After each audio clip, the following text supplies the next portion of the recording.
distinguished gentleman who is actually a revolutionary, but also cast in the mold of a diplomat. Now, that's confusion of sorts, because to be a revolutionary and also a diplomat at the same time, that's a very tricky one. He served as the chief of staff under the President Jerry John Rawlings administration at the very time when people were made to do what was necessary. And at a time when some claimed that, well, they were not treated properly, and many also claimed that they found justice. We'll be talking to a man who is a consultant to the United Nations on peace building and political transitions. And oh my, aren't we in a political transition at the moment? Please welcome Nana Atodadzi. Thank you very much. Nana Akwaba. Momo, thank you. I'm so happy to see you. Sure.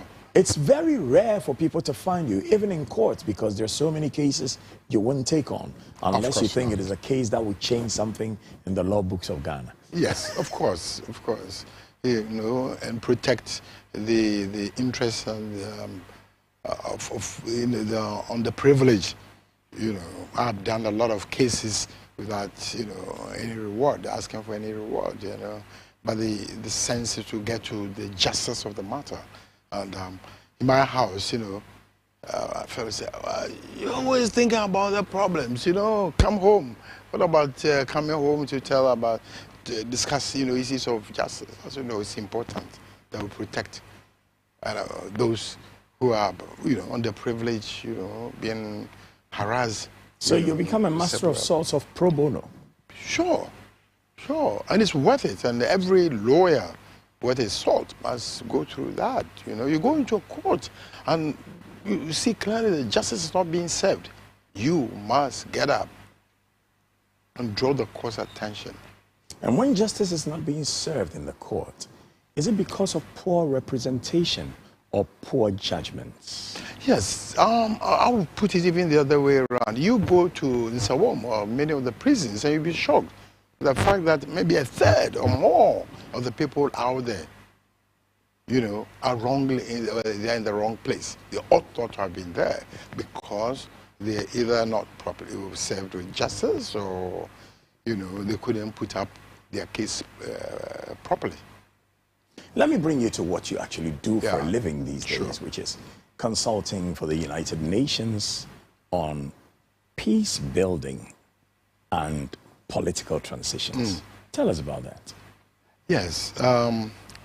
Well, I had been through rather tumultuous times, you know, in Ghana. I never set out to be a political animal at all. Indeed, the first contact with me in 1982, I resented it.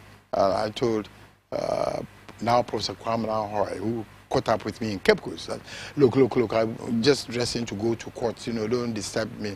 And they said, oh, we need to do a little job, you know, for the new government. This was about January 1982, you know. I said, just come in and assist us to do some work in the revenue commissioners and all that. I said, okay, I'll come in for a couple of days. He said, that's fine, that's fine. But we're inaugurating the committee this afternoon. I said, why? I was just about to say, Professor Kwame Nahoi, that I know, has always been a persistent person. Oh, man. He so there was no way you could say no to him. No. So I went to court, sought an adjournment, came back, went in for the inauguration. 19 years later, I exited. So 2 days. This was a job you thought you were just going to do for a few weeks or months? No, a few days. A few days. This is part-time, you know, assisting. What is it that held you there for 19 years? Exactly, that's it. Well, within a short period, I found myself as what you call a regional minister for Central Region. You know, then you used to call them a regional secretary, you know, secretary. Yeah. And in some 6 weeks or 2 months, I received a letter that said, no, you must come to the center, come to the office of the PNDC. And this is It's a promotion.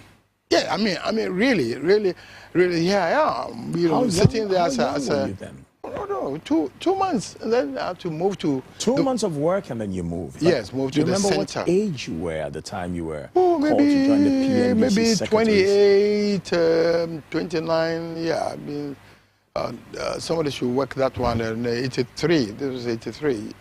May regional secretary. In June 18th, I was appointed to the office of the PNDC. I got in there, they said, well, which today would mean the office of the president. Of the president. It says, you sit here and you will be in charge of this office. And it was a momentous day and a period because I was to report on the 20th of June, 1983, to the castle, Osu. 19th of June, the day before, there was an attempted coup, and the castle was under siege. The issue was to go or not to go to Accra. So it needed men. I mean, I got there, and the whole castle was under, you know, some bombardment. Yes, and I sat out a few minutes, and there was a big bang, and somebody opens the door, and I look out, and there's this big, tall guy in full armor, you know.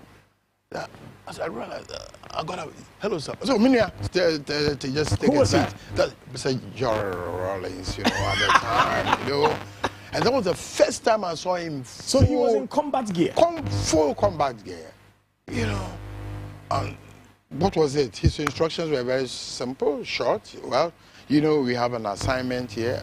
We're doing some mopping up, and please, you have to take over this office, and I'll come back, I'll join you, and that's it. There's a lady, they call the lady, this is Valerie Saki. I said, yeah, she will have to assist you. She's just coming from Kumasi. And that was it. Those are my marching requests. He gave me a couple of advice, you know, so just be careful about businessmen who may want to exploit you, and remember that whatever happens to you will happen to me. Whatever happens to me will happen to you. So even at the time, Rawlings had clarity on his mind about the bribery and corruption. Oh, yes. So they will always out-survive you. It was cryptic, but, you know, I remember it so clearly. And I always sympathize with public officers, you know, ever since we go through it. Because there's a constant barrage of people trying to bribe and corrupt you. Yes. It's created a certain sense of awareness, that, you know, there must be a certain level of morality in public life. But I don't have any doubt whatsoever that in trekking that life in 19 years, you know, it's been worth it. And it's a high ideal that every public officer must attain. You are a very resourceful man, speaking to your peers. Yes. And the words they have said about you. They see you as a very, very resourceful man. However, you are not one who I can say has properties all over the country, lands and houses and buildings here and there. In our research, we found you've just built one small place in your village, and then you have one home in Accra. Yeah. Is it that you just did not want the trappings of wealth, or just because you worked with such honesty that it was impossible to have so many trappings of wealth? Well, that's a tricky question. I mean, for the first 10 years of our, you know, life with Mr. George Rawlings, I mean, we had no choice but to lead a life that he, you know, he set for us. I mean, he was. I remember he came to my house once, and my bungalow, like Dr. Boche and others. He said, "Look, it was a rather Spartan life. You know, I had to go and look for the dictionary to look for Spartan. Spartan life, yes. You know, and at the time, it was a period of want. the country was in turmoil. In economic terms, it was a tough period. The economy had literally collapsed, and our business was to resuscitate it. Even before Rawlings came in, people were voting, as they say, with their feet out of the country. Yeah, I mean, everybody was leaving for, Nigeria and other places. And we needed to stop the challenge of the times. So there wasn't a time to be looking for property, but I think that it was a question of leadership. Jerry Rawlings was absolutely clear in his own mind that what he needed to achieve for this country, and he wasn't a man who was going out for wealth and whatnot. He didn't encourage us, and particularly for those who were pretty close to him, it was another matter. I mean, we were not brought up, we were not raised, to look for wealth or whatnot, and we were satisfied also because of our revolutionary, circumstances and the ideologies. And the tenets that you yourself exactly, that's what the ideologies that we were following. We were more concerned about making sure that the man outside there, the ordinary man, was well catered for, or the minimum, That's why we were called secretaries, regional secretaries, not ministers. A secretary is one who serves, really. You get me? You serve the society. Today, you are a minister, and the guy who shouts most, in the village during the campaign, the campaign is over. The next thing is, a modest school teacher or somebody out in the village. The next day is a deputy minister, and everybody must, bow to him. Bow to him. It's, in a 4x4 and whatnot. No, but in America, they call them secretaries of state as well. But sure. The people in public service and the people who run their businesses don't bow to them. They challenge them. Yeah, but that is exactly what we need to do here. And that is to build institutions, not create, giants or individuals who want to just go into society or, or government, just to raise wealth for themselves. Mr. Trump has probably a bigger plane than Air Force One. But when he got into office, you must abandon that one. The rules say that you must get into use Air Force One.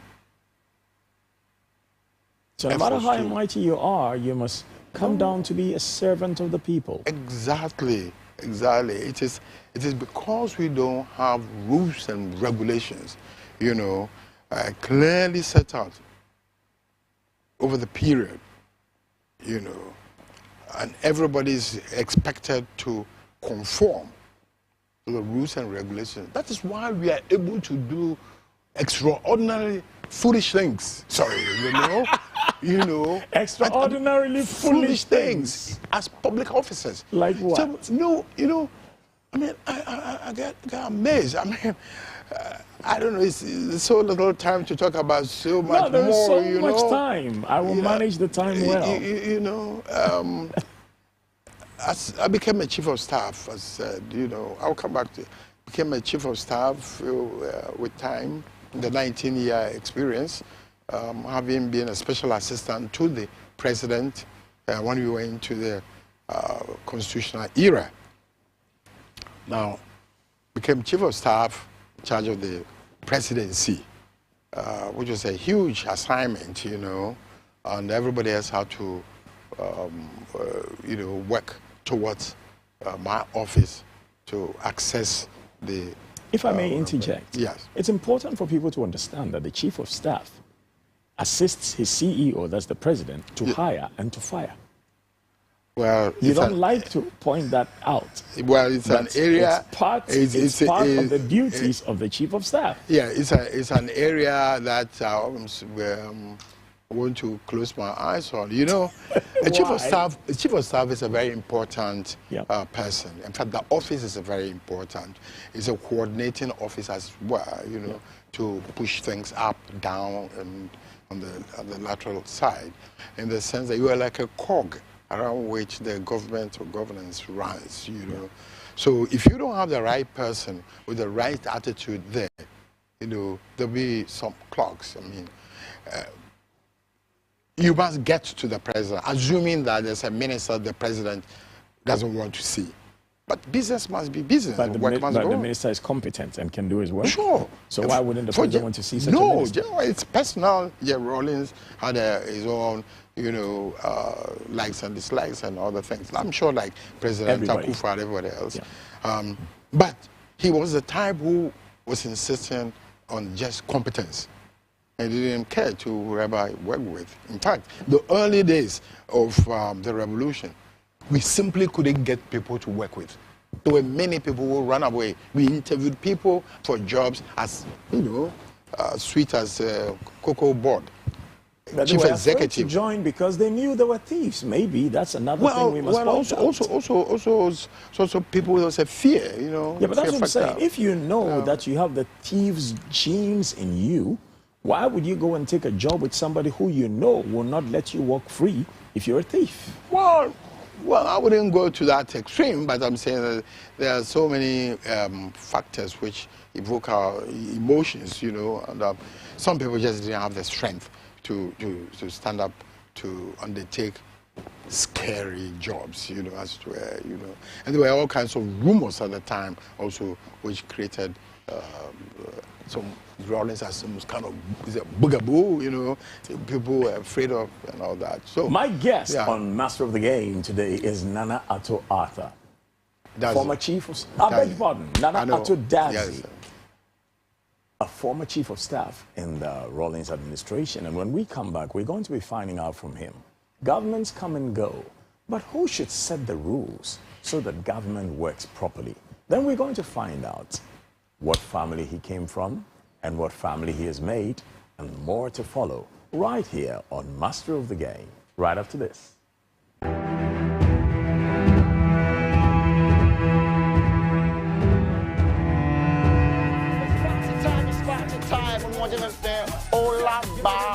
As I introduce to you Safari Zoom Flex live on Ghana's #1. With Zoom Flex, you can join the fun wherever you find yourself via Zoomer. Ella, don't shake the body. God, it's Friday. Of course, time is 10 p.m.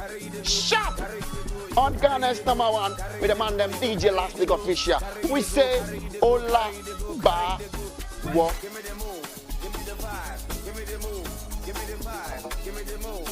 CTV, Ghana's #1. Hello, it's a whole brand new season of the Sudan TV show. My name is Odansini Odilia. We come your way this and every Thursday from 5 to 5:30 p.m. This new season, we are looking at solving issues concerning properties. So if you have bought a land and you are having issues, you bought a house or you have any litigation issue concerning any property, come to us. And we are looking to sell properties on this very show. So if you are looking to buy a land, a house, or even to rent an apartment or a house, this is the show you have to watch. My name remains Odansini Odilia. Watch us this and every Thursday, 5 to 5:30 p.m. only on CTV. CTV, Ghana's #1. Hallelujah, hallelujah, hallelujah. Order for meeting at the Evangelist Pemuka from 7th Day Universal Mercy Center Asafomu. Eye Kasafoni CTV Awoshe Mosoi. Eye Nyamibwa Sunday way exactly 12:30 p.m. Eposi exactly 1 o'clock p.m. Yenemo ebeche eye enkwaje asamti framadamfo ne frawunya frobi biara wonem no kaise Evangelist Pemuka aba yebeche enkwaje asam nyame nhira mu omamunye kese omamunyina mu fri adomu enko adomu ye wonya kokun nhira nyina amen.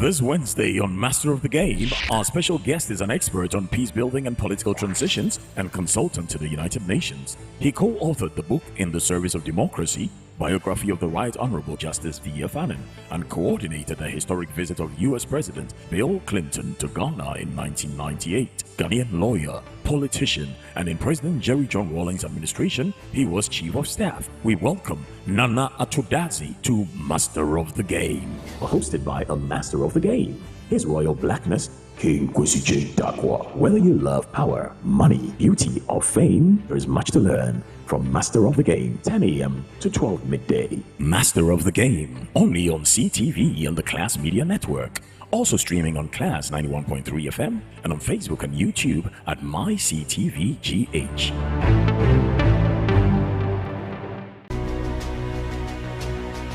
Somebody like Azuma Nelson is giving me an advice on boxing. I'll take it.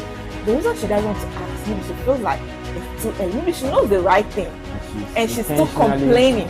Apart from business or any other thing, I don't see what she's saying in your eyes. Talking to me. When you have children, go and be with that young guy. Ladies of late know they like the married man and the wife alone. CTV, Ghana's #1. Hello, Ghana. My name is Darkwa, Kwesi J. Darkwa, and I'm delighted to tell you a beautiful story. For every young person in Ghana looking to work in radio, television, or online, this is a great opportunity for you. Welcome to Class Media Group. Class Media Group, with 1 TV station, 9 radio stations throughout the country, and 1 great online portal, is taking on new hires as interns. Interns to shadow great personalities and train for a job and career ahead. All you have to do is apply to this below. This goes straight to our head of human capital and culture.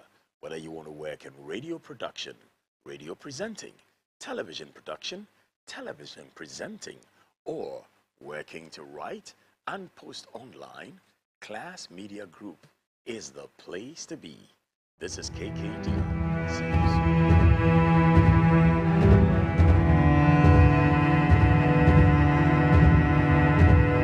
On Master of the Game, my guest is Nana Atodadzi, former Chief of Staff, a man who has served some 19 years and more in government and now determines to help those who are poor and needy but who need justice to get it in our courts. He talks about how he does not believe the level of foolishness that happens from time to time in government. So I want to ask him, Nana. Yes. Who should make the rules for government to abide by? Yeah, thanks very much, KKD. I think that one of the, as I said, one of the weaknesses that we see in our modern governance is a lack of rules and regulations, set down for public officers and officials. We only have to throw our minds back that until 1957, which is just, a generation or something like that ago, there were the white guys who were ruling us. They worked towards the public office with a mind set in rules which had existed for over 200 or more years in their public life. Now, we took over, government from these white guys. And immediately, our people were overwhelmed. The First Republic, they were completely overwhelmed. People who hitherto were called veranda boys suddenly found themselves as, ministers and whatnot. And of course, there were some foolish activities, I'm just using advisedly, which came out.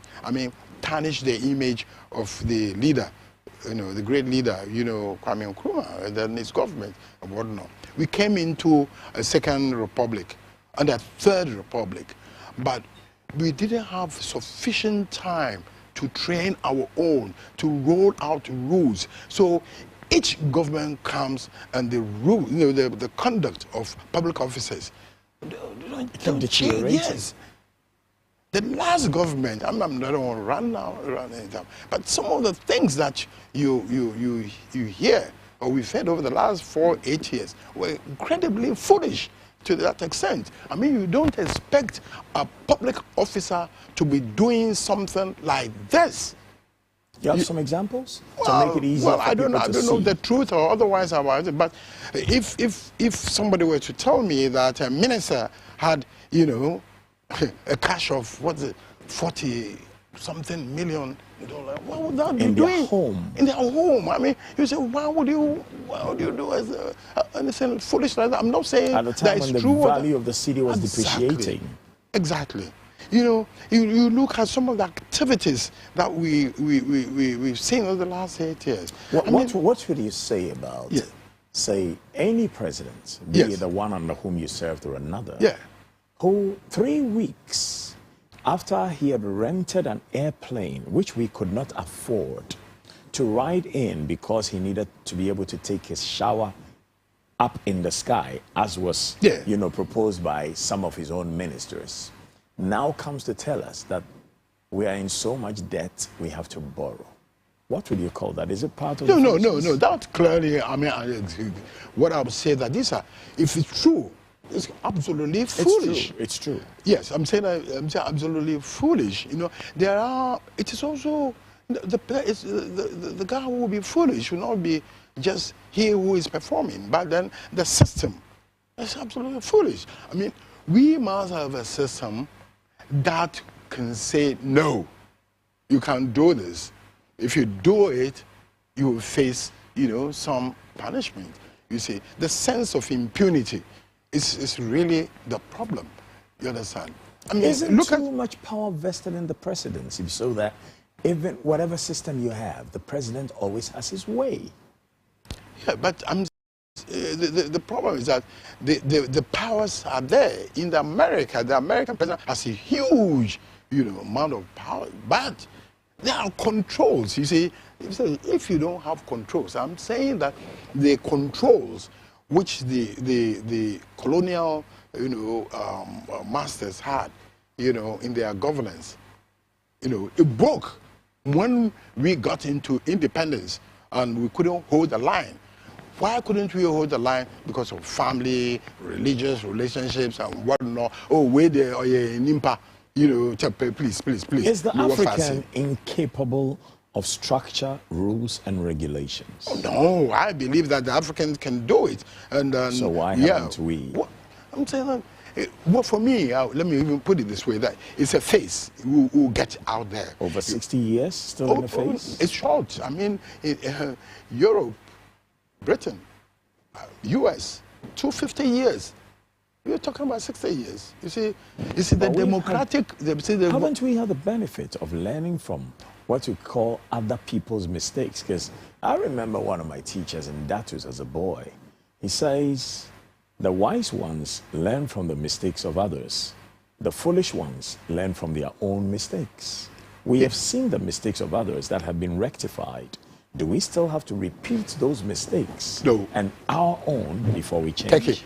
Keke, you don't expect that person who is acting foolishly to reconstruct himself.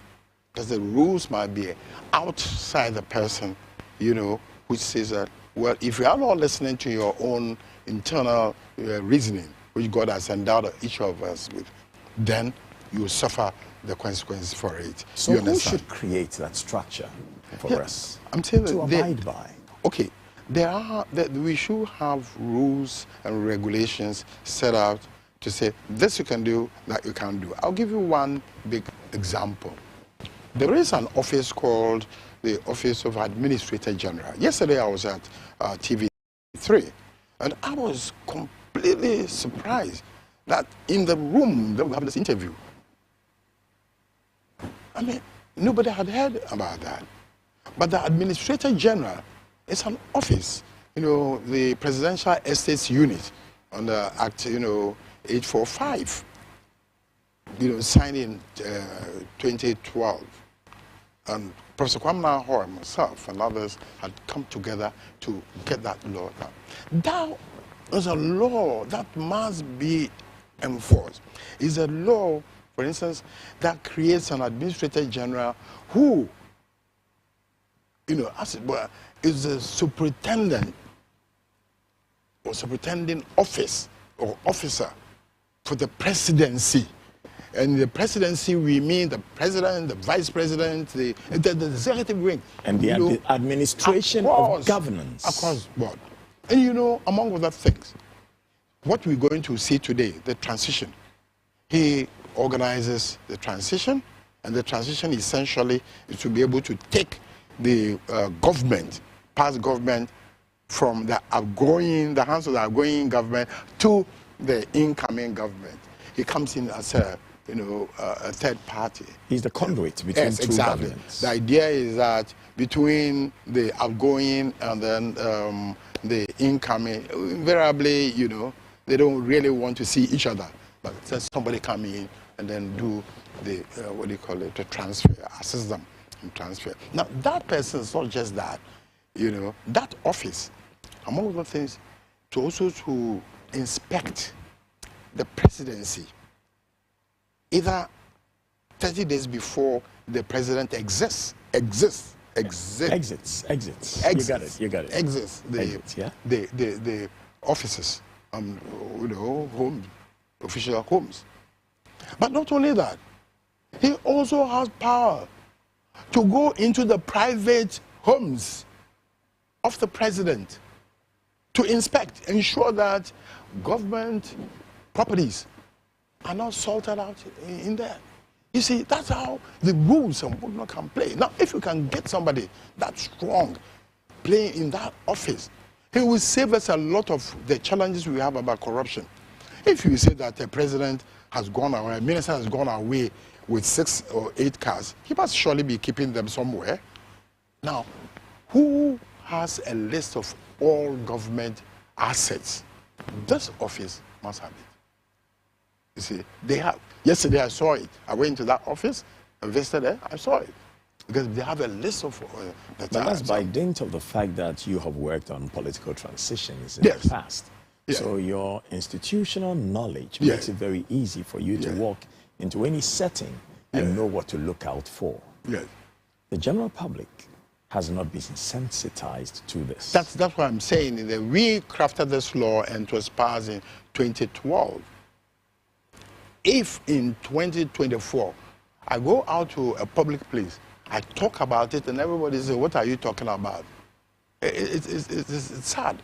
Because this is an institution that is intended to regulate and stop us from our own foolishness. It's sad because the National Commission for Civic Education, whose duty this is, to sensitize the public to all issues of national concern, is so underfunded that they cannot do their job. Yes, but that's precisely the point I'm making. I mean, if NCC is underfunded, who benefits? If the Administrator General doesn't exist, in fact, for the public, they are the enforcement agency. They are the ones who should publish it. They are the ones who should let the awareness come. I am really happy with the results that's been thrown out, on the 7th. Why? It's because the ultimate owners of the vote, the people of this country, have spoken. And emphatically. Emphatically. There has been a problem with there should be more parties, or we should encourage other parties. The duopoly concept, it's a problem. I said, fine, these are all the beautiful arguments. But if the duopoly, NDC, NPP, can exist, but still the people of the country are sufficiently aware, enlightened, to be able to say, no, the path you are taking it is wrong. You, Kumsin, we take you out. Ursula, we take you out. What do you call it? You mentioned them, all of them. You see, then it's like the people are aware. We just can't come and fool us all. We're on the right path. Yesterday I said something rather, people thought it was controversial. I said, look, in 2022, this country had collapsed. The economy had totally collapsed. The exchange rate plummeted, boom, like that. But There was nobody to explain to us. There was nobody to tell us what was happening. Fast forward 2 years later, the vice president is at an interview, August 25th this year, and canvassing for vote. And he tells us what he intends doing. So, and one of the things that he said, is that he needed to make a confession that 2 years ago, the economy had collapsed, and that he was afraid that we were heading towards a Sri Lanka. And it's like, so why didn't anybody tell us? Because even though the economy had collapsed at the time, every week we are being told, oh, money was coming from IMF, there's a lot more hope, oh, we are going to do, no. You see, that is what, when the realization dawns, people say, oh, 2 years later, things haven't improved that much, and you want power? No. Some 3 years ago. Yes. I was so angry, I went on national television. Yes. And spoke about the fact that this country was in the doldrums. Yes. And that once we were promised that yetisika sonanso ekomodi. Yes. However, now that we gave you the reins of power, you are borrowing so much. And I took time to read so many documents over a weekend when I should have been studying for my research, and found that the very person who was the Minister of Finance was using his company or his former company to do the borrowing. And every time they borrowed money to put Ghana in debt, his company or his former company made money. As an individual, I would say this is one of the foolish things, any public officer could have done. It's a conflict of interest. You don't need any court. Unethical. You don't need any court to say that, but you must yourself say that, no, you can't do this. You understand? Nobody says that if you're a public officer, your company or your family cannot do business. But you must make a disclosure. At best, or at worst, what you do is that you create a blind trust. You get me? You stay out. I mean, I'm saying that these are the rules which, come to play in other jurisdictions. You understand? We know about them. We go to school. We are taught all about that. I'm sure that Mr. Furata knows exactly that it is wrong. That's what he was doing. You see? You cannot pretend not to know. And the president knew what he was doing. Of course, everybody knows. Cannot pretend not to know. But 92 MPs got up. He said, what is happening is not right. The country is on the wrong footing. The economy is not correct. They went to Mr. President. So Mr. President, remove this gentleman so that we can have, a clearer thing. Mr. President, it never happened. So how do we end such foolishness? Because we talk about we need the rules. Who will make the rules? Yes, that's what I'm saying. That the rules, in fact, do exist. That's the reality.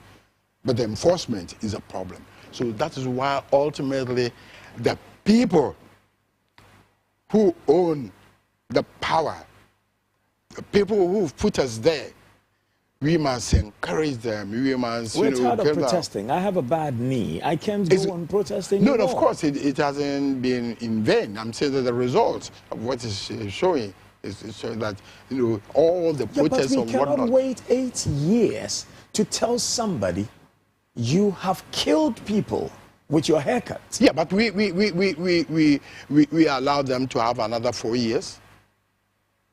Take it. I mean, who are you blaming? So when we saw that wasn't happening, we should have terminated it in 2020. I'm blaming those amongst us all over the country who says, media ya NDC, NDC, media MPP, MPP. So even when gross stupidity is going on, such people will either not vote or they will say, oh, women and I are the same, which is not true.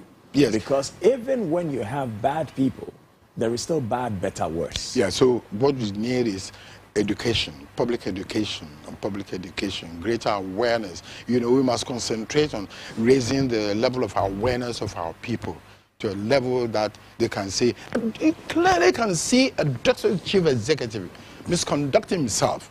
The person comes to office and in 1 year, he has a fleet of cars and whatnot. And so we don't wait for it. Actually, when some of these rules were being crafted, there were a lot of debates. You know, Justice Annan and all that, they said, no, we must have what you term a power of recall.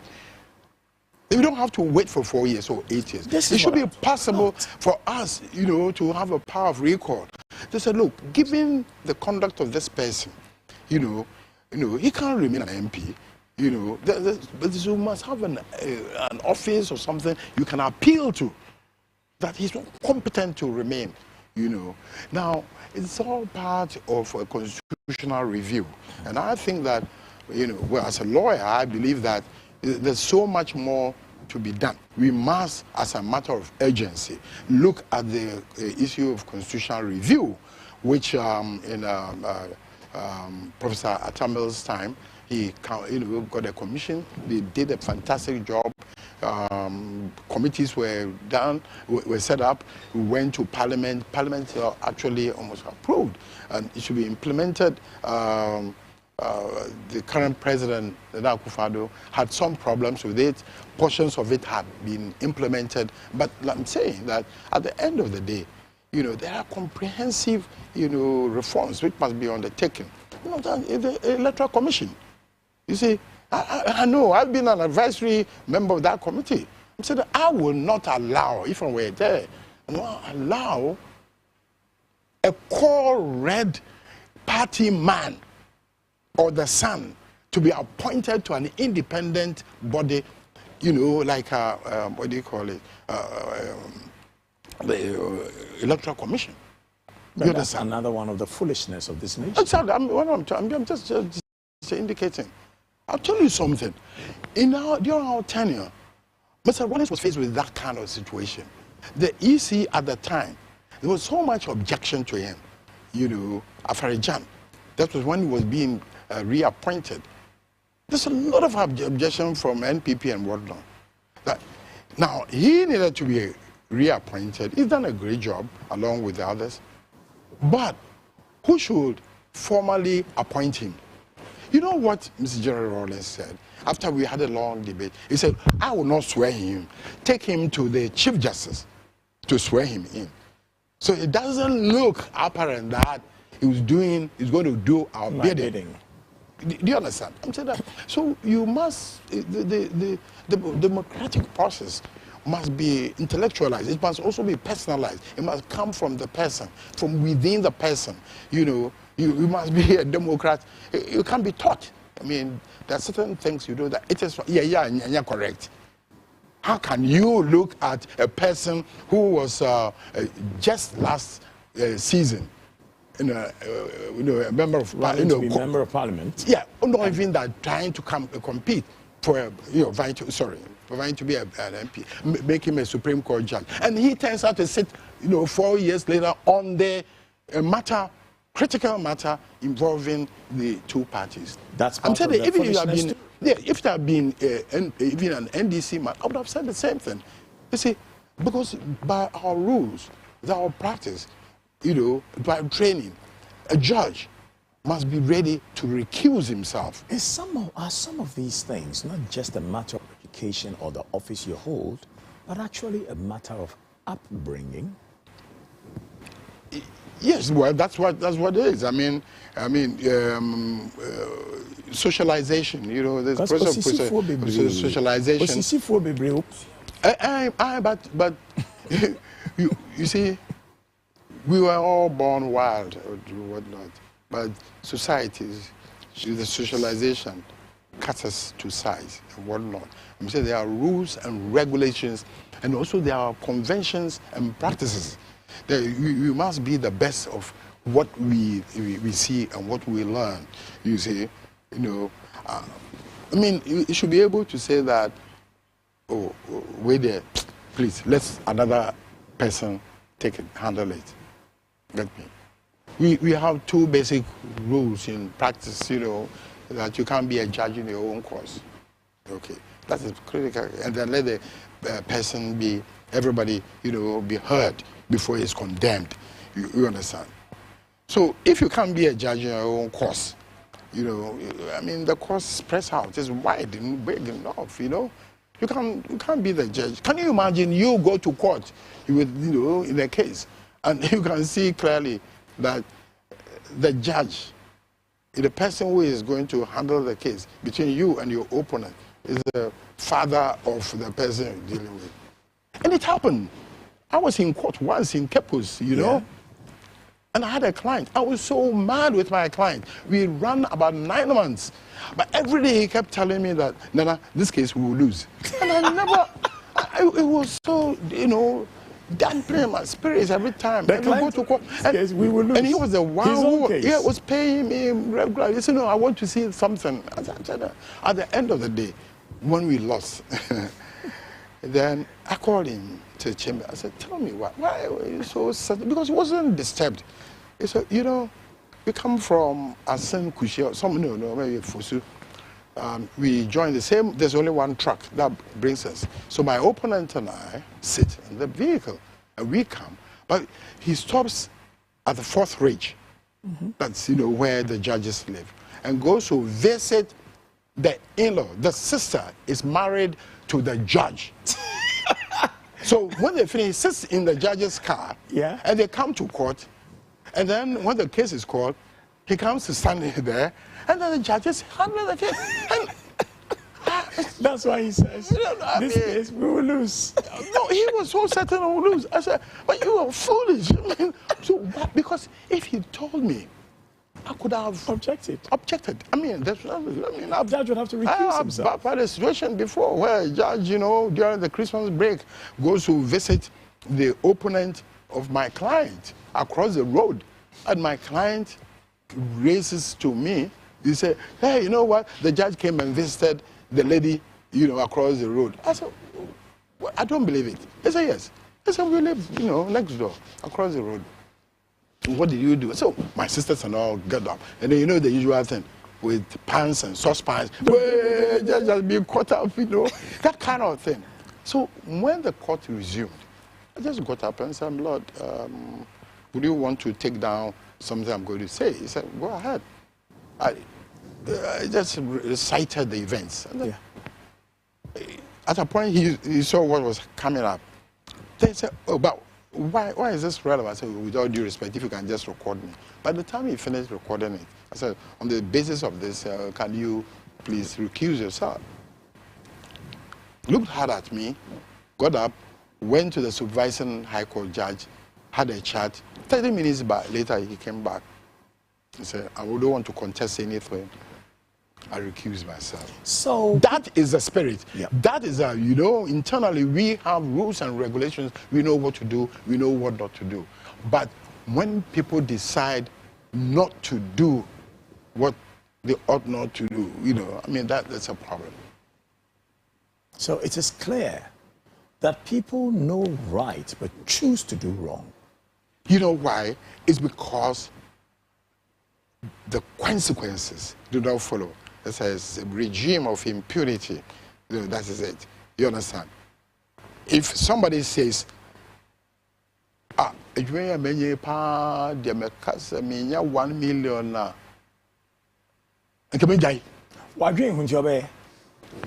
she was removed immediately. Immediately. But somebody had all that money, 1 million, there. And the president said, oh, I'm sure she will be exonerated. Yeah, but that's even the president's opinion. What about the institutions? One institution even said, oh, she should keep her money, or they should refund her money to her. There's a battle and all. I think it is even in the interest of the minister involved that this matter be, trashed out to say that I have a legitimate reason for having this money. It's in your honor. You understand? Some said her relative who is a shoemaker bequeathed that money to her. No, it doesn't matter. In the realm of the law, everything is possible, So I'm just saying is it that. Because the law is an ass? Oh, well, more of a donkey, is it? You know? When we come back, we're going to be going to the youthful days of Nana Atudazi. We'll find out where he went to school, the friends he had, the team he played for, and you'll be amazed at who was his coach. Only on Master of the Game with His Royal Blackness, Kwesi Kyei-Darkoa, right after this.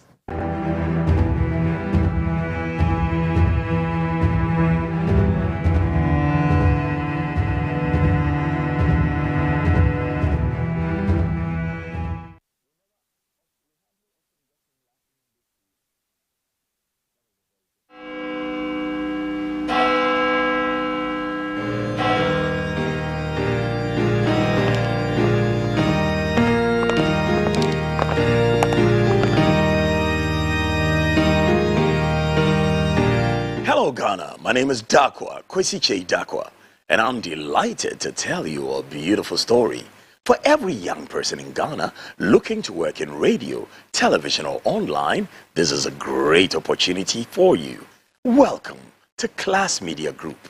Class Media Group, with one TV station, 9 radio stations throughout the country, and one great online portal, is taking on new hires as interns. Interns to shadow great personalities and train for a job and career ahead. All you have to do is apply to this below. This goes straight to our head of human capital and culture. Whether you want to work in radio production, radio presenting, television production, television presenting, or working to write and post online, Class Media Group is the place to be. This is KKD. See you soon. Hello. It's a whole brand new season of the Sudan TV show. My name is Odansini Odilia. We come your way this and every Thursday from 5 to 5:30 p.m. This new season, we are looking at solving issues concerning properties. So if you have bought a land and you are having issues, you bought a house, or you have any litigation issue concerning any property, come to us. And we are looking to sell properties on this very show. So if you are looking to buy a land, a house, or even to rent an apartment or a house, this is the show you have to watch. My name remains Odansini Odilia. Watch us this and every Thursday, 5 to 5:30 p.m. only on CTV. CTV, Ghana's #1.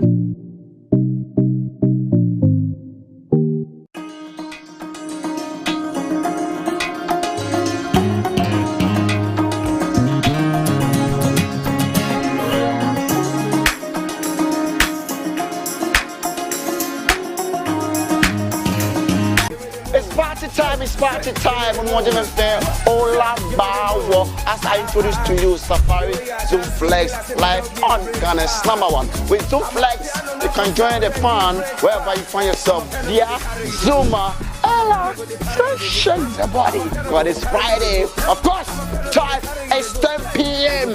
sharp on Ghana's #1 with the man them DJ Last Week Official. We say Ola Bawo.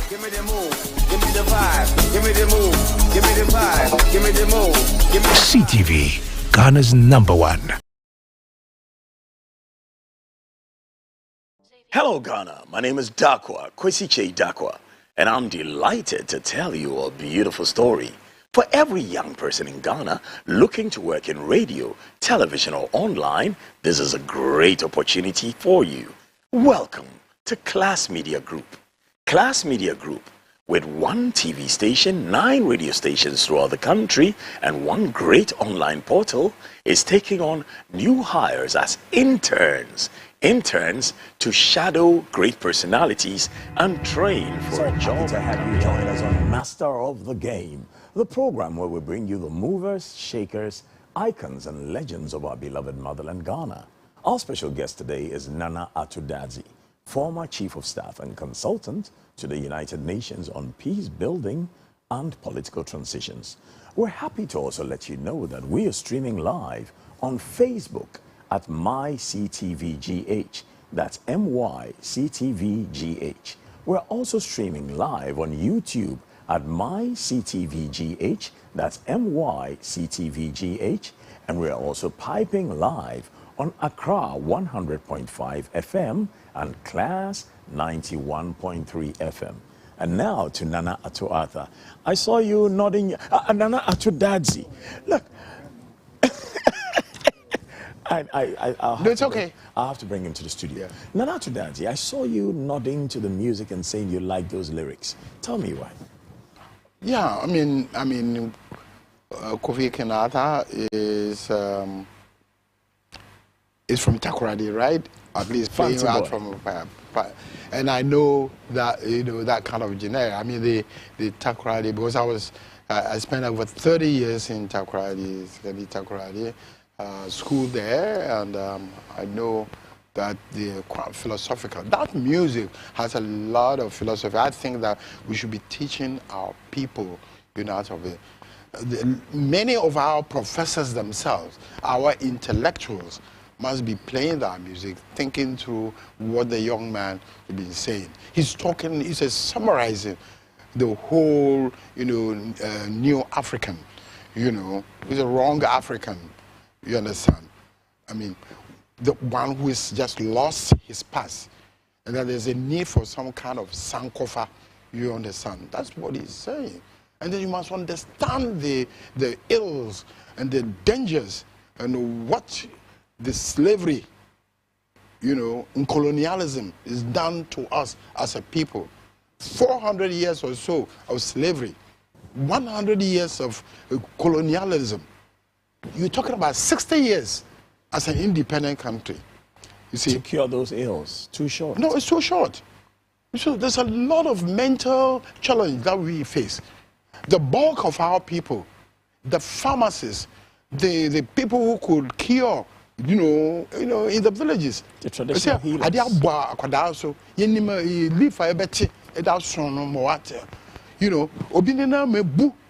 Broken bones. We're able to put some things together. And what's happened to all that? What's happened to all that? That's what he's talking about. You get me? So, I don't know how, they got it, but they just got it right. That kind of music should be the one we should be playing, So before, more musicians should be writing lyrics. Yes, more sensible, approach. Well, sorry for my language, waka. No, but it is. There's music for fun. There's music for, as lullaby for kids to sleep. And there's also music for, for thinking. It's very important. And I really appreciate him and think that we should be getting more of our kids. It's amazing in this fast-moving world where we don't have time to stop and, think that you can get people like that, throwing us, literally forcing us to stop and think about where we are heading to. Thank you. And every child needs somebody to make them stop and think about where they are heading to. But from what we've heard in Kofi Kenyatta's music, even the adults must also be reminded of where they are leading the youth to. Yeah. I want to talk about your childhood. Yeah. Mom, dad, where you were born and grew up. Well, sometime 80 years ago, my parents left Ghana. Actually, after the Asante War, the 1900s and whatnot, my parents left for Nigeria and spent some time. So my mother and the siblings and whatnot were all born in Nigeria, Kaduna and whatnot. My aunties could speak almost 8 languages each, and strangely enough, that was a time there was ease of movement. You could travel from Ghana to the Congo. You didn't have much of a problem. Even though today, to move from here to Togo, you'll be harassed with, papers and whatnot.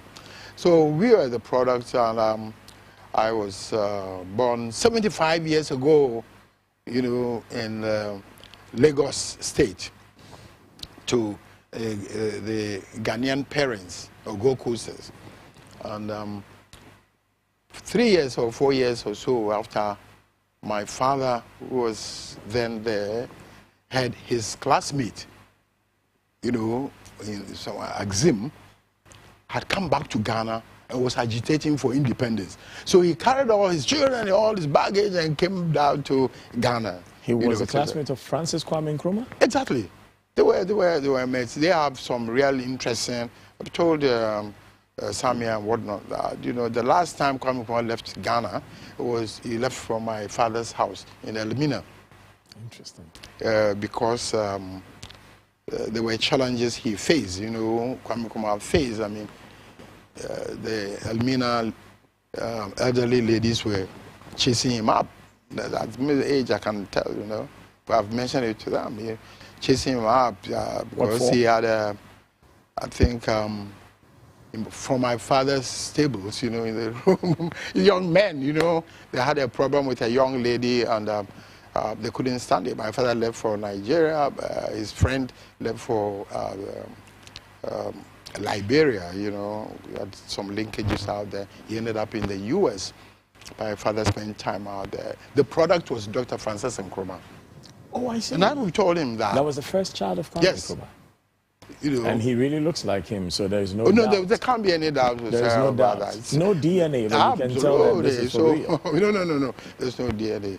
It's, eventually, they broke these stories to them. You know, it's a very exciting story. And but I'm saying, my father came back to Ghana to assist, you know, in the reconstruction of Ghana. He told me a story that was terrible, you know, but he came back, he managed to see his good friend and colleague, and he was so excited to see, you know, this old guy, you know, ordered his people, look, this is my buddy, this is my brother, take him, he's now an accountant, can you get him a job? He went out there, there was an interview panel the next day, and everybody said, oh, yes, sir, yes, sir, yes, sir. It's an interview panel, and he went there, and they said, Akwaba, he said, yeah, so how did you come? And he said, oh, the Osajifo said I should come. I said, what Oban is saying? So put 3,000, you know, pounds or 300 pounds, something like that. Back in those days? I'm telling you, this is my father. The interview panel? I've never said this one in public. You know, in the First Republic? My father said, oh, but Osajifo no say member. I say, hey, do you know how we fought for this independence? Do you know how what we've gone through? The party must be developed. I'm not slamming anybody. So my father said he walked out of the meeting, and that was the end for him. That's one of the secrets he told me. Be careful. If you ask me what would have, you know, shepherded me, kept me, you know, trying to walk straight in 19 years, this is one of the factors. Walk away from evil men. I mean, it's a painful one. I wish we can even put this one aside. No, but walk away from evil men. That's the lesson. Yeah, no, I'm saying that I'm not saying the system was completely corrupt or wrong. I'm saying certain things, you know, we must take, you know, get into our minds that if we win election, it doesn't mean that, you know, everybody who is involved in the, you know, or the victory is to, you know, fulfill our own personal desires. I mean, a lot of things, I'm just happy. And this is one, yes, you know.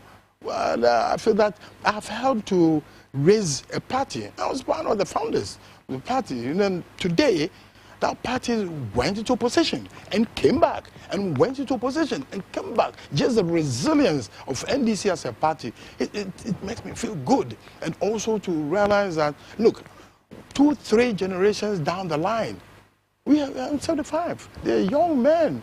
You know, I met a black one I met at the university. They were students when we were visiting them at the time. You know, today they are the leaders. That is when you know that you have an organization that can clearly survive you, you know, that can stand, you know. But you must have rules and regulations which ensure that that organization is wide and open, you know, and national enough, you know, to create some kind of a national democratic organization, The word's national democratic. It's not just that. National democratic is open to everybody. There's no issue of title. There's no issue of religion, culture, tribe, ethnicity, whatnot. Today we have a young man like Basin Tele. Yeah. Well, look, he's working out there. Sami Jemfi and all those. It's wonderful to see people who do not say that I'm in this party because my father was a president of the party or the country. No, that's the national democratic outlook of NDC, if I want to say. Everybody's welcome. Everybody's welcome. There's one person who is not welcome. Guess what? It's a person who says, I don't want to belong. I don't want to belong. That is the national democratic revolution that we set up for ourselves from 1982. It was, across board. Anybody, everybody, hands on. Let's get on going. I want to take you back to your childhood. So, yes. Which school did your father? So I went to the. Do you know the name of the school your father attended with Kwame Nkrumah? Well, I went to school at Sekindi. You next went to school in Sekindi, but yeah, your father's one with Kwame Nkrumah? Yes, in Axim. Yes, my father's one was in Axim. Again, I had a grandfather who had over 51 kids. Well, at least we know the 41. We met the 41.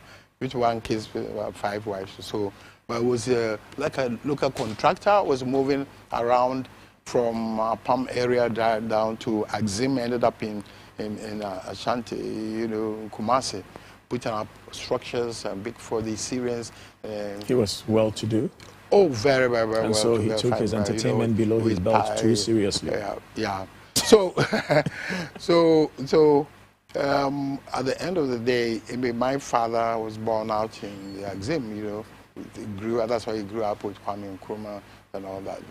And then, does your father identify as an Nzima or a Fanti? Well, Fanti, you see, because they were like a settlement in the Nzima, but Fanti, but essentially Nzima. Up to today, when I go to Axim, they refuse to speak Fanti with me. My elders say, Dabi, Kanzima. But the Nigerians can claim you as your own too because you were born on their soil. Oh, yeah, once I'm born there, I may have that birth certificate, I remember I went to Abuja on one of my UN trips, and they have 2 lines, nationals and foreigners. So I'm in the foreigners list. I got to my turn. The guy looked at my passport, and said, but why are you in this list? I said, I'm a Ghanaian. He said, no, go into that list. I said, no. I'm not. Because you were born in Lagos. He saw that. No. He got out. And he said, how old are you? He said, you 65 at the time, 65? I said, you don't look like it, He opened the side gate, came down, the usual Nigerian thing, prostrate. And I couldn't understand. Then got up, said, I'm sorry. Took the card, went to the other side. So when the guy said, what is it? I said, the man says I should come here. He said, but what's the problem? I said, I'm a Ghanaian. But that was so much fun, But eventually, I like to say, I went to an Anglican school. Then from there, got into Adisada College. That's the only school in Ghana. They proudly say that. I have some Fansipim students who never want to hear me on the issue of Adisada, I don't know what my dear brother is. Well, you can't move me from that, because that the Adisada spirit, if it's in you, it's in you, worldwide, We still consult. At 70 years, my colleagues will fight you if you have to. But it's one of the greatest schools that's ever. No doubt. One of the greatest, just a few steps beneath my quiet school, Pre-Sec Legon.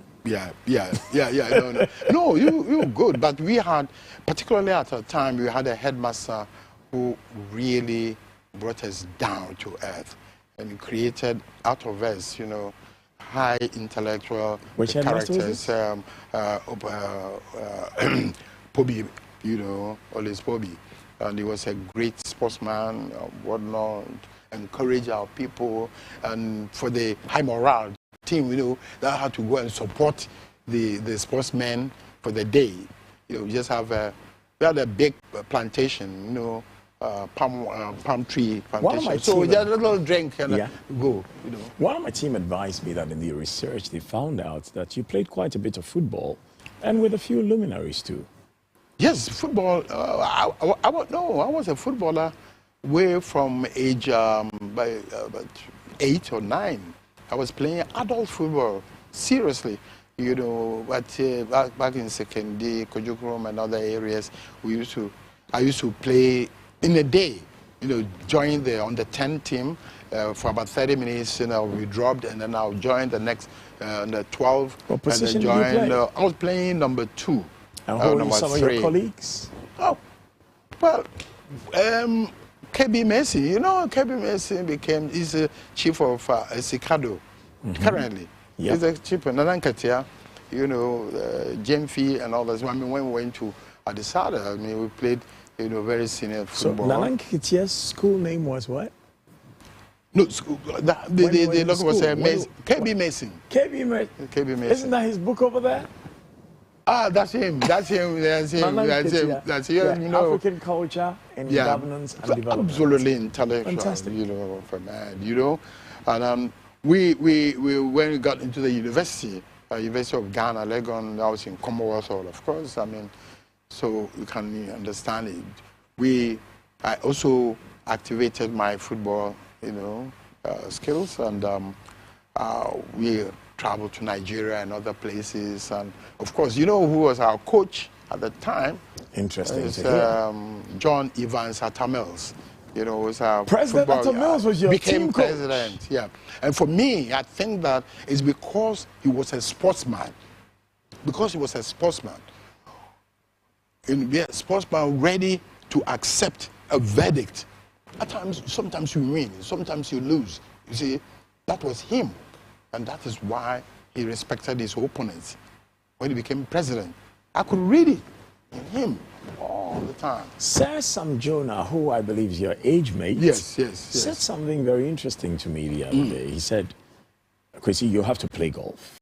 And he was telling me the virtues of golf, and he says, you can tell the character of a man, a businessman, a captain of industry, by his behavior on the golf course.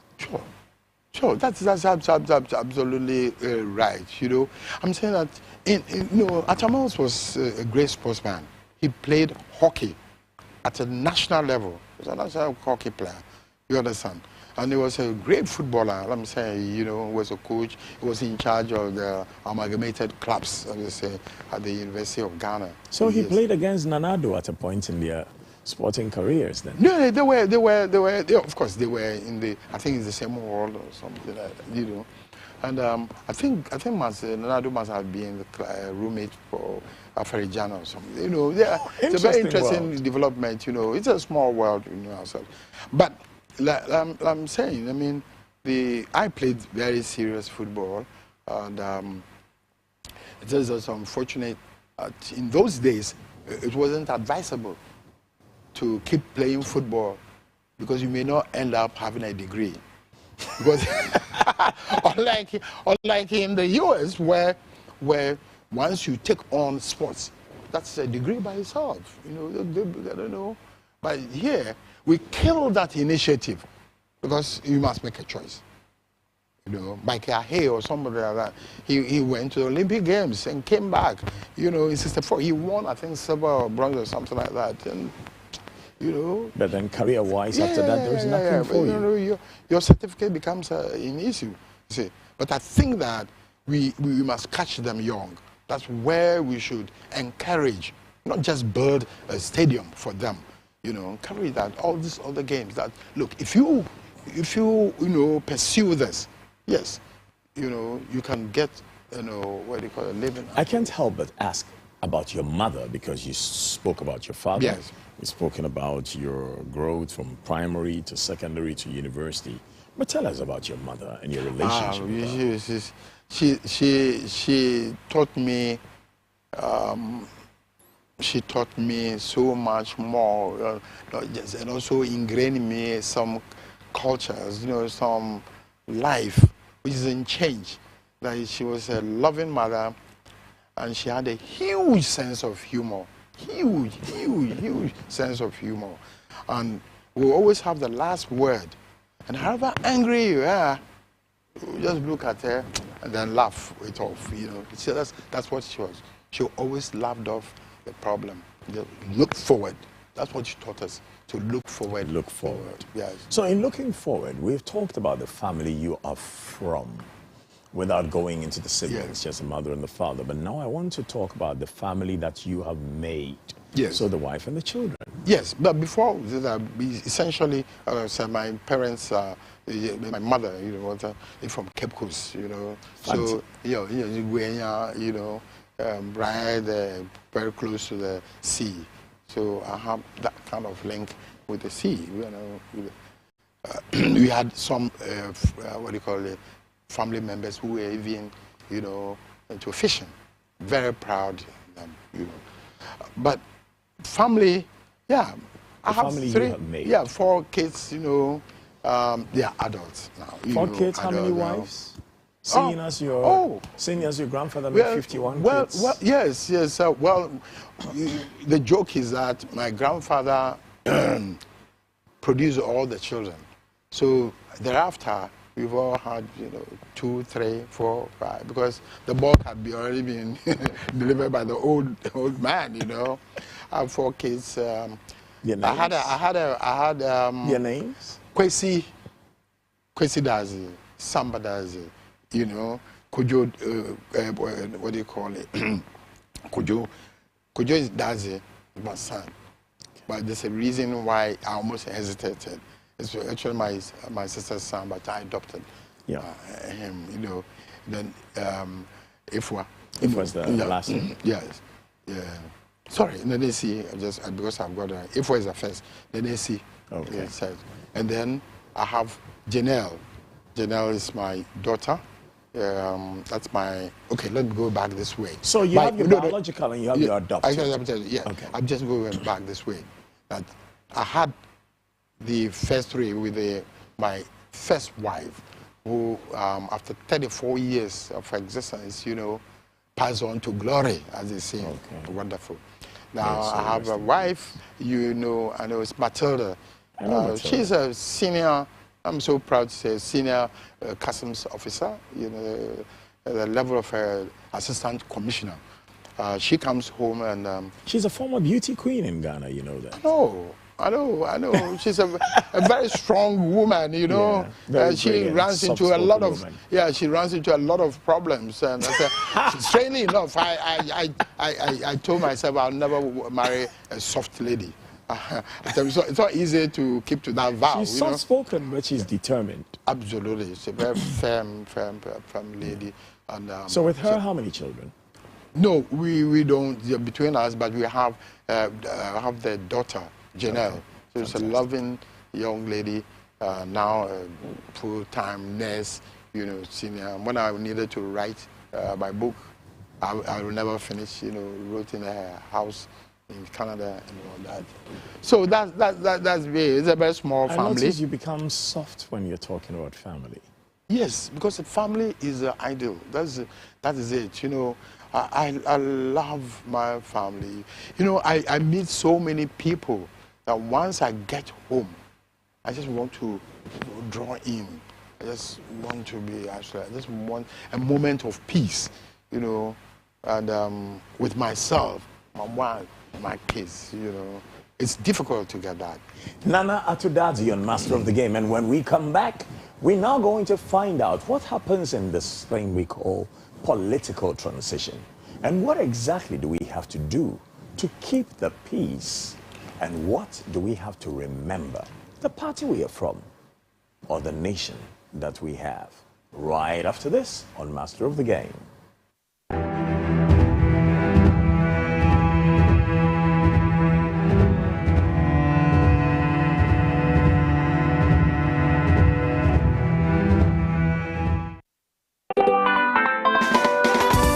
All you have to do is apply to to this below. This goes straight to our head of human capital and culture. Whether you want to work in radio production, radio presenting, television production, television presenting, or working to write and post online, Class Media Group is the place to be. This is KKD. See you soon. Hello. It's a whole brand new season of the Sudan TV show. My name is Odansini Odilia. We come your way this and every Thursday from 5 to 5:30 p.m. This new season, we are looking at solving issues concerning properties. So if you have bought a land and you are having issues, you bought a house, or you have any litigation issue concerning any property, come to us. And we are looking to sell properties on this very show. So if you are looking to buy a land, a house, or even to rent an apartment or a house, this is the show you have to watch. My name remains Odansini Odilia. Watch us this and every Thursday, 5 to 5:30 p.m. only on CTV. CTV, Ghana's #1.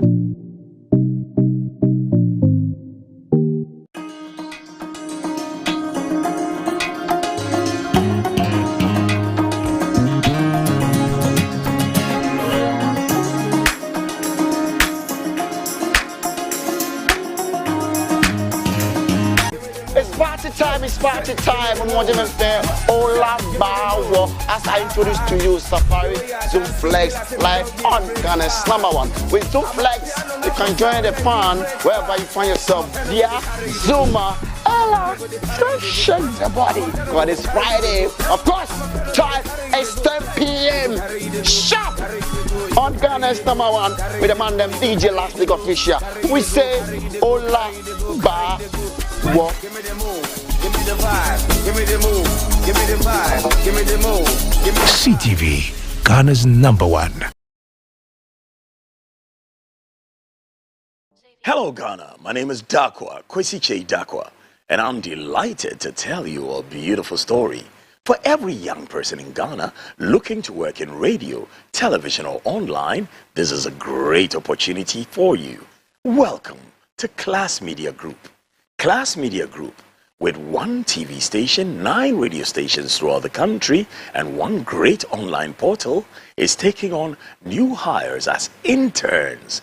Interns to shadow great personalities and train for a job and career ahead.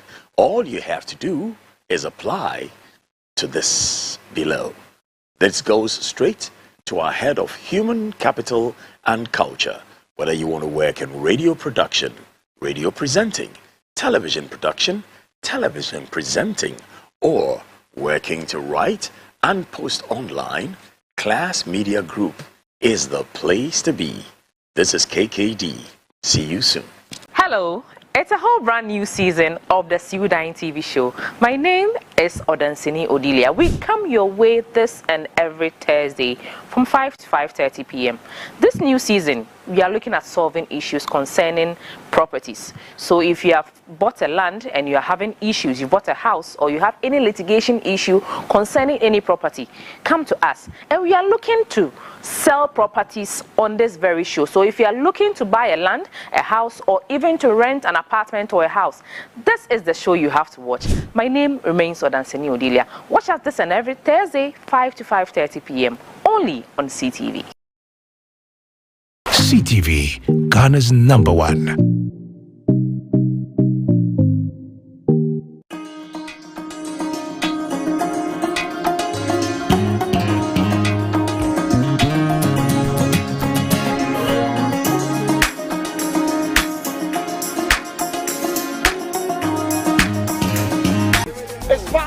It's party time on Modern Fair.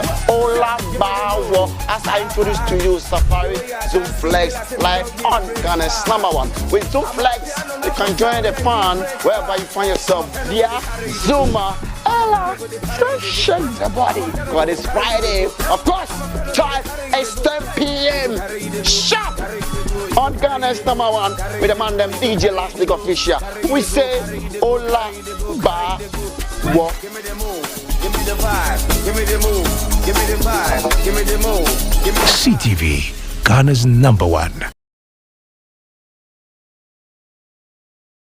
Hello, Ghana. My name is Dr. Kwesi Chita.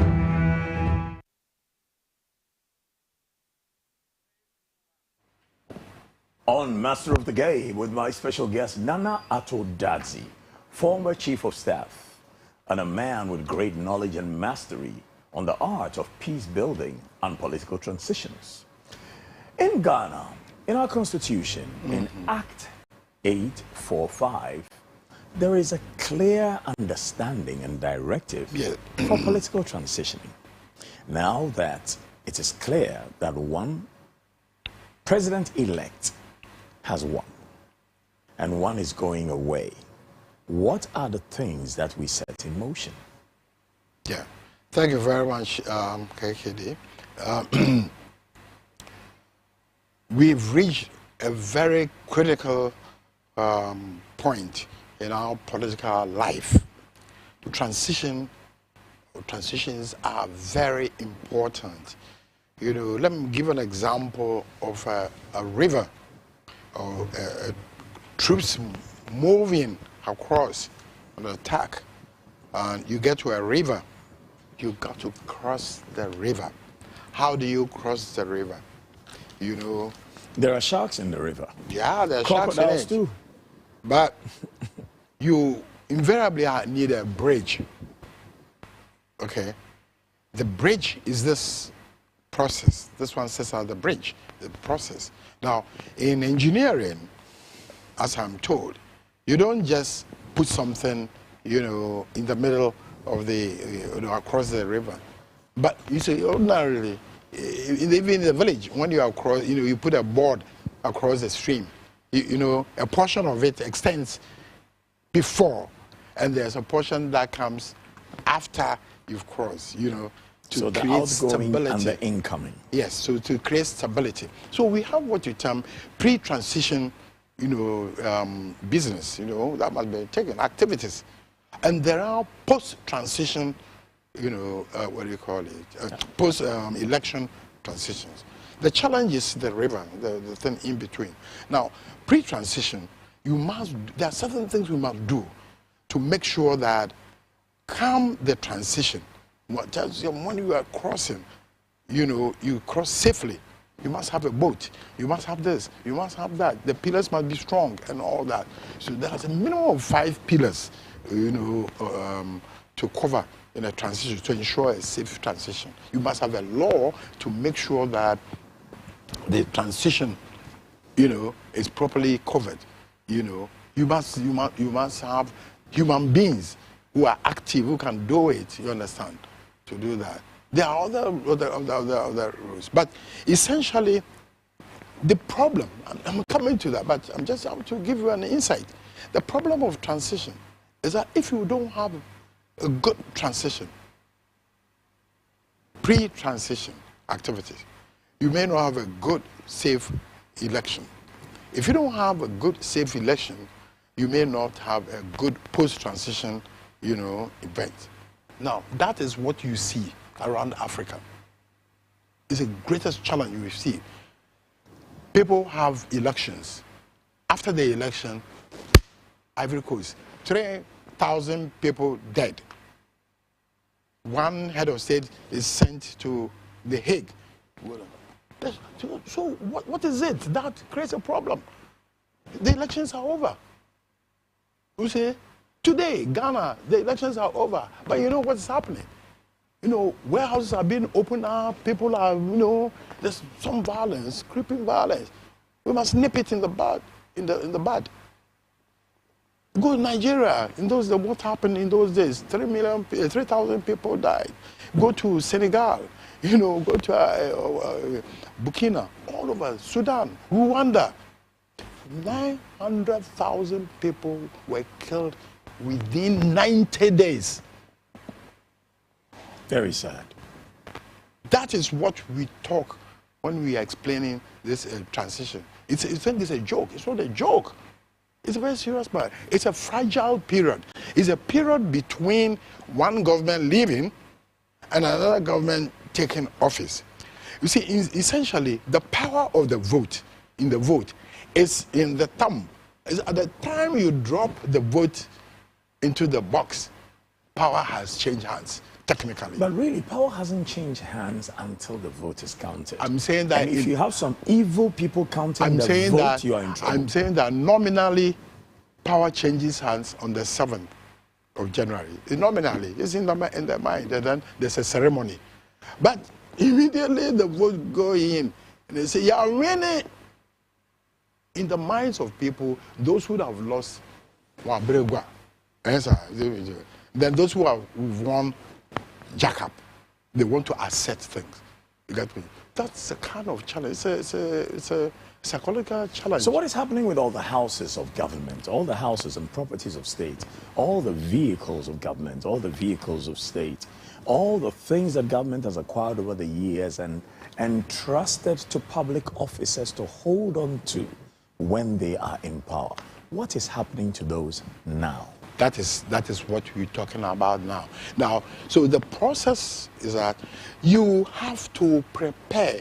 You must create a list, of all the state assets. You must create, a full list, of the state assets. And the establishment created for that is what I told you about, the Administrator General, the Public Estates Unit. It is a very important establishment created under Act 845. Now, they are the ones who must collect, a record of all the assets of the government, all activities, what are outstanding jobs to be undertaken, where our monies are, the pen drive. So when we hear that some vehicles are missing, that's total foolishness. Yes. Because if that Administrator General's office is working, there must be no missing vehicle. Exactly. So if you don't have a good and efficient Administrator General or the Public Estates Unit, that's where you're going to run into, And I'm saying that it didn't exist until 2012. And after 2012, to bring it in. Yes, we now, well, as I advised you, we have a few videos that we would like you to react to. Yes. We want the commentary of an elder statesman. Yes. And the commentary of somebody who has worked as Chief of Staff at the presidency in Ghana. Let's take a listen. Platform, so me at the power, I'm my NDC.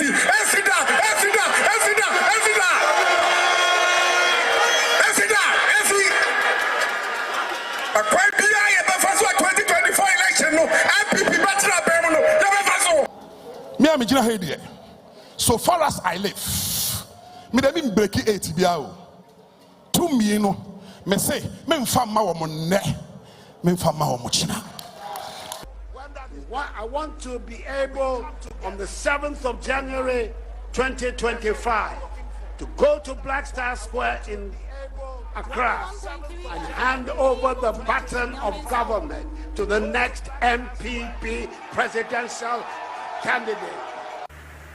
In the light of the above, ladies and gentlemen, I have the singular honor as the returning officer of the 2024 presidential election to declare His Excellency John Dramani Mahama as the winner of the 2024 presidential election and the president-elect of the Republic of Ghana. So you heard the Electoral Commissioner and her announcement. And you heard my dear younger brother, Brian Achampong, my dear friend, Lord Comey, and the President of the Republic of Ghana, Nana Addo Akufo-Addo, speak before her. The question I want to ask is elder statesman, but before that, the commentary of a shoe shine boy who comes to my house to shine shoes from time to time when he watched the video. And I beg to say this on national television. He said, what do you think about this? Well, it's really unfortunate, comments coming from them. They didn't show a deep appreciation and understanding of the democratic process, that the power does not vest in them. The power to change government rests in the people. In 1982, 1983, we used to sing songs, revolutionary songs. The power belongs to the people. Probably we didn't even understand the depth, of what we were singing. But the reality is dawned on all of us today. That it's not what they want or wish. I mean, you can't say the power is not in your hands. At the end of the day, the power is even in the hands of God, who determines the lives of, there's God in human lives, And if you're ready to rock real steady, we will go and look at the next video. Yeah. And there it is. Yes.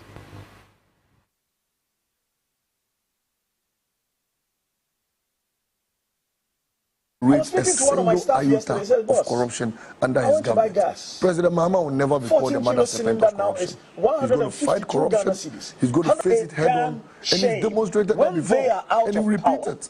Will they want whoever comes into power to repeat what they're doing? This is not NDC MPP. Parliamentarians, you are supposed to help us protect the public purse. You can't just go and sit there and vote, I am MPP, I am NDC. Vote your conscience and vote your constituency. What are you expecting the MPs to do? The MPs? But you cannot become the transaction advisor for going to take loans when you are the Minister of Finance. How is that possible? They are the legislators.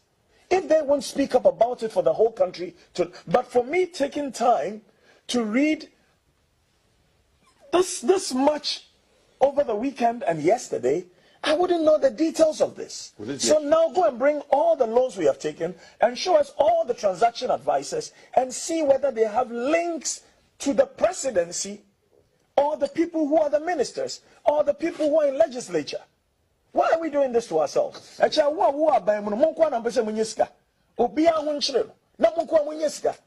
of nonsense is that?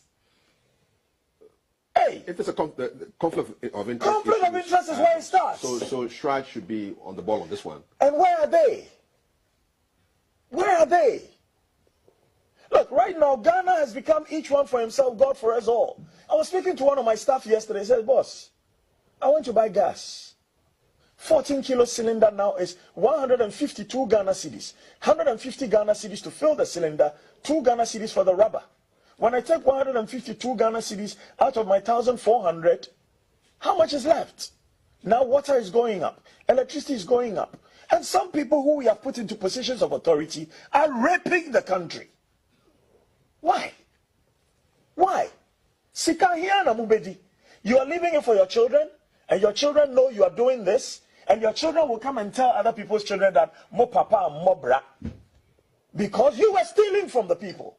So those people whose parents did not steal from the people will be suffering. And your foolish children will come and tell those children, mo papa and mo bra. Debbie, mo papa and yesika. What is this? And nobody wants to talk about it. Because if you talk about it, they'll impoverish you. Hey, Masa. If nobody kills you, you die your own natural death. On Master of the Game, we want to hear the comments of our special guest, Nana Atudadzi, former Chief of Staff. Yeah, I feel really sad, because the sound bites are absolutely right at the time they were delivered, right today. Because sad because the President Akufo-Addo and his government, they had people, they saw people crying. They had people crying.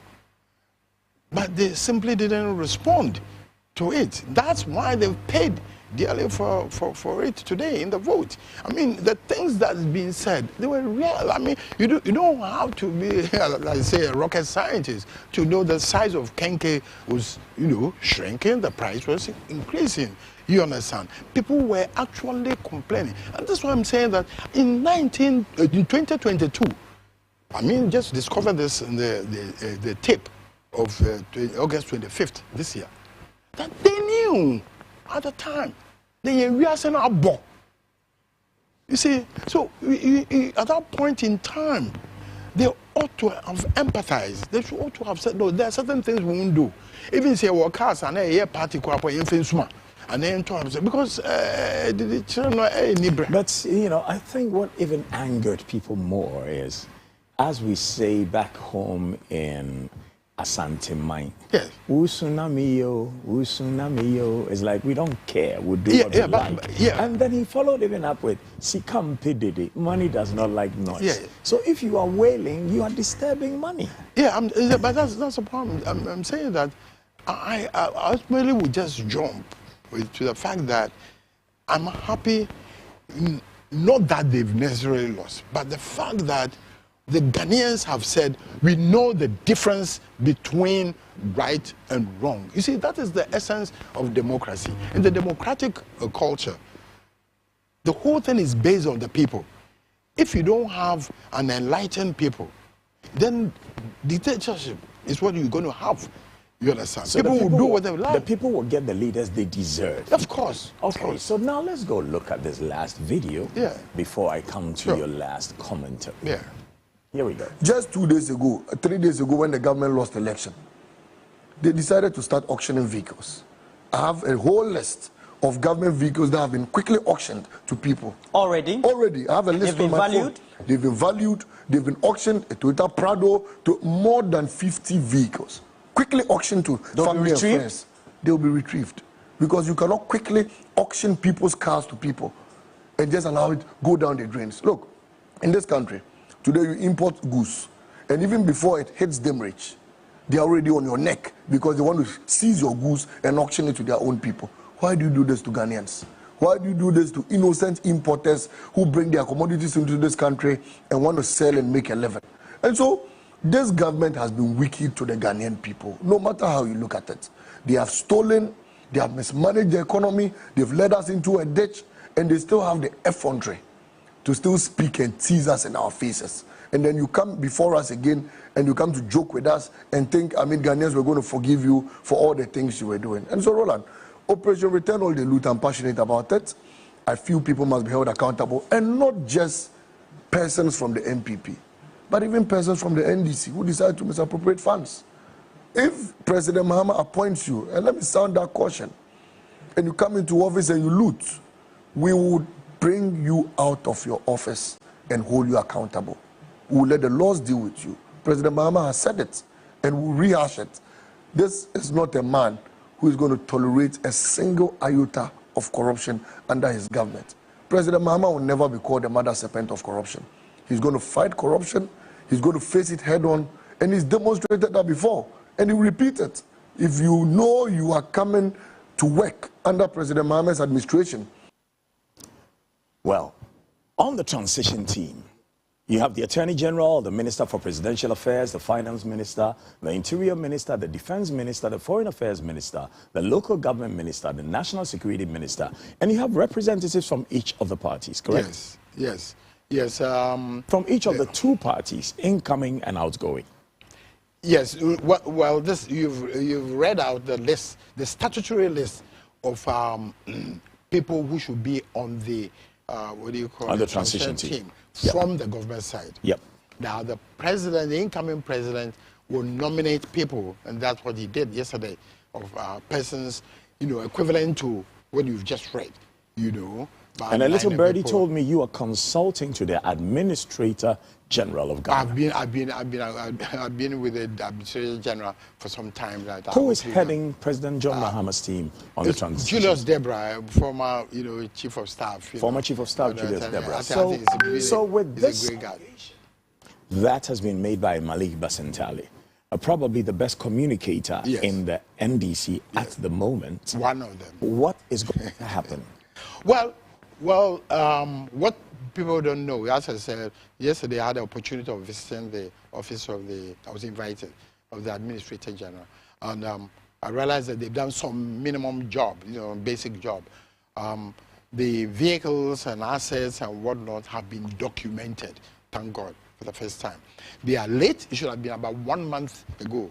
The documents should have been handed over, those should have been handed in about a month ago. But they are about ready. And I'm sure that they will present the records to the committee today. And then they will be able to trace them. If we have a proper recording system, it doesn't matter that people have taken 4 cars or 10 cars or whatnot, we will track them down. So your word to everybody in power who is leaving and those in power who are coming. Yeah, I think that really for those who are leaving, they must understand that this is democracy. You know, sometimes you win, sometimes you lose. And those, they say they also serve who stand and wait. So they can wait the next 4 years, fine. But for those coming in, I don't think there's any other thing to say, but they must look at what has happened to those who just exited. You know, they thought they were on top, they thought they were untouchable, they thought they could do anything they liked, but it was a day of reckoning. This accountability is a factor in the healthy democratic growth. There's no two ways about that. That is the path for this country, and I have deep hope that Ghana will. Thank you, succeed. Nana Atudazi. Ghana In will a can succeed. we say, Emre Yendinkaso. Beauty does not last forever. Fame is vapor. Power is fleeting. But truth is the ultimate power. Be truthful, be competent, and tell the children the truth. This is Master of the Game. My name is Dakwa, Kwesi Che Dakwa. See you on the next episode.